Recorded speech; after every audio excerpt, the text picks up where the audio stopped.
by recognizing Jerusalem and moving our embassy there, our country is saying what we know from history and the Bible, that Jerusalem has actually been the capital of Jerusalem for 3,000, or capital of Israel for 3,000 years. And here's why that is so significant.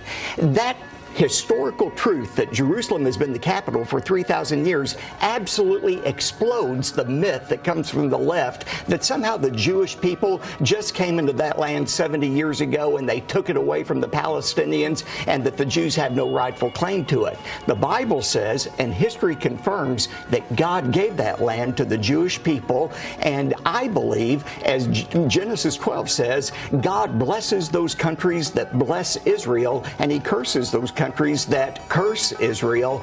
I believe President Trump and the United States are not only on the right side of history in this decision, they're on the right side of God. And here it is, the Balfour Declaration. What do you feel when you see it here? I genuinely feel it's one of the most extraordinary moments in the history of the Jewish people. If you think it took 3,000 years to get to this, and then you say, how did this miracle happen? It's the most incredible piece of opportunism. I mean, if you think you had an impoverished would-be scientist, Chaim Weizmann, who somehow gets to England, meets a few people, including members of my family, seduces them. He has such great charm and conviction.